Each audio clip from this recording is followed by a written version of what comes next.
Hey guys, this is V. Rigoni Max, high performance real estate entrepreneur. Okay, it's the beginning of the year. We just did our first video, got that done with. But let's talk a little bit more about what's important.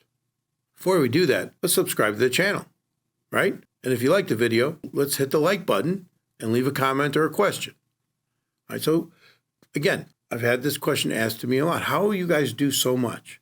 How have you done so much in such a short period of time? Well, it comes down to several things. We touched on this in the last video, but I wanted to go a little bit deeper in this one on at least one aspect. And because through my entire life, I always had thought what I would, wanted to do construction. I wanted to do real estate development.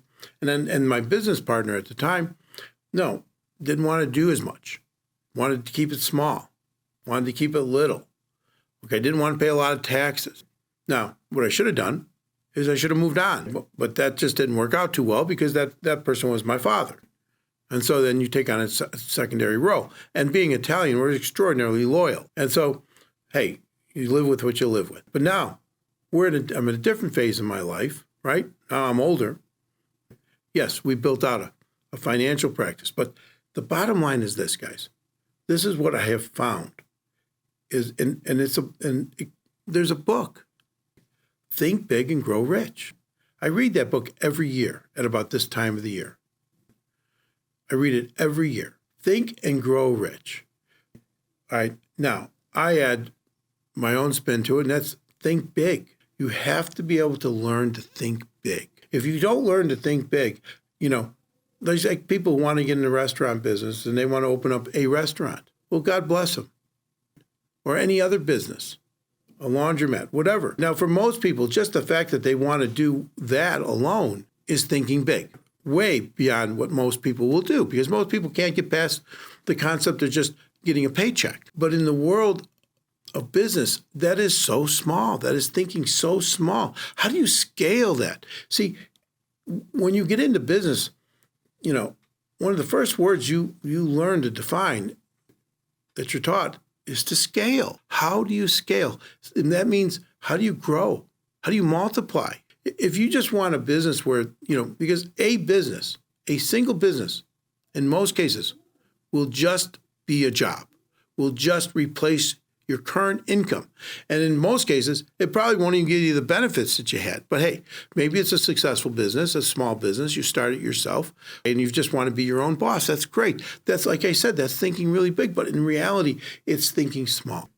Now, you might say, well, what do you want? You want me to get into business or what? Yes, I do. But then the moment you're in there, I want you to start thinking bigger. If you want to open up one coffee shop, then you should be planning on how to open up 3 to 4 to 5 immediately. How are you going to do that? Because once you get that first one down, then you want to scale. That's thinking big. Now remember, if you're first an entrepreneur, and I think everybody who is in business or real estate is first an entrepreneur.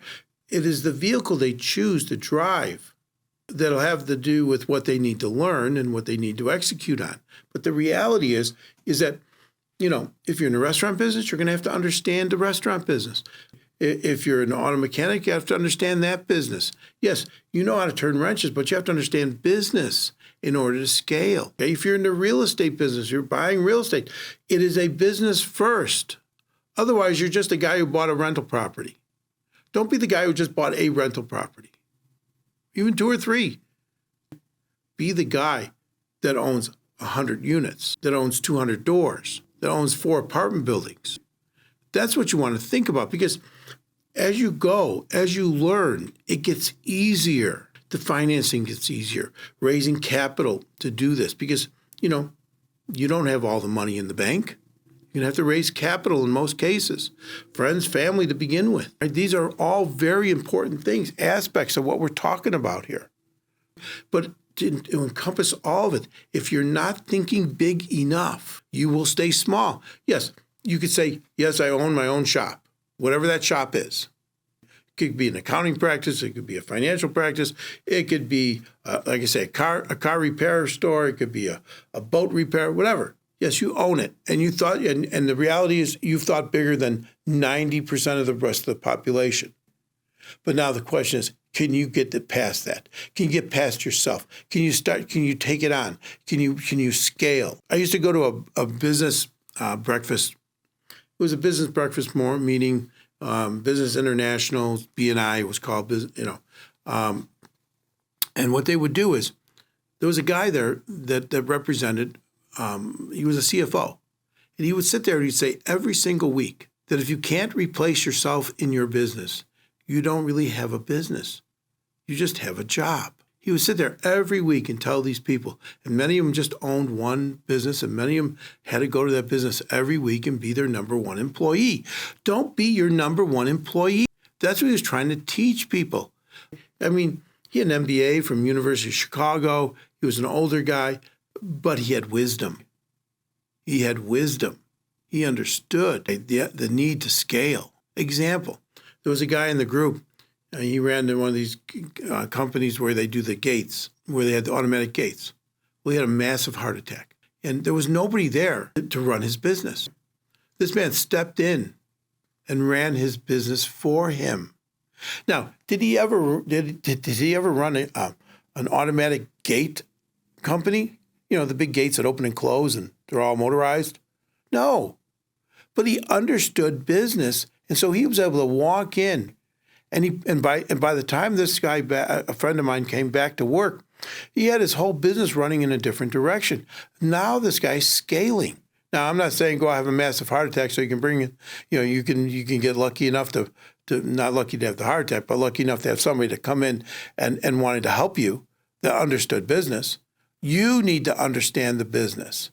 And now my buddy, he understands business. That's what you need to do, because you can't be your best employee. Your business can't be there. If you're not working that day, you're out of business. Okay, you need to be able to run and get a business that's big enough so you can bring in a manager. Okay, and let the manager manage it. Same thing goes with real estate. You need to own a big enough building, enough doors, so you can bring in a property manager. So you can get on to what? Buying more doors. This is how business works, if it's really business. If it's just a job, well, then it's a job, and, congratulations, you're your own boss. So think about this. This is going to be really important for you in 2024. We're going to be talking about the next big aspect. But the first one, the most important, the crucial one, the one that changed us, and what I mean by us, I mean myself and my son, Jonathan, is we started to think bigger. Yes, we had a financial practice. It was successful. Well, COVID hit, but still successful. But we were thinking so small. But what's interesting is before COVID hit, we were meeting with our current partner and COO. And he also acts as our CFO. And just prior to COVID, we had several meetings about trying to buy accounting practices in order to sync them up with the financial practice. So we were already on the path. We had already started to think bigger. And you got to have your mentors. That's really important too. So remember, get out there, guys. Start thinking, what else have you heard? You heard it's thinking out of the box. So whether you want to call it thinking big or thinking out of the box, start to think bigger than you're currently thinking. Everybody I know, except for my son, thinks small. Now, I know, I don't know that many people. But I'm talking about in our group. Now, I got a guy here that's handling our videoing, and he's thinking big. So I'm going to throw him in there too. He's got his goals. He's 19 years old, and he is thinking bigger than most everybody watching this at 19 years old. So start thinking bigger, because if you think bigger, even if you miss on what you're thinking about, I guarantee you're going to be really happy as to where you land, because it's going to be far beyond most anyone else you know. Talk to you soon. Let's get out there, guys. Think big, start now, and grow fast.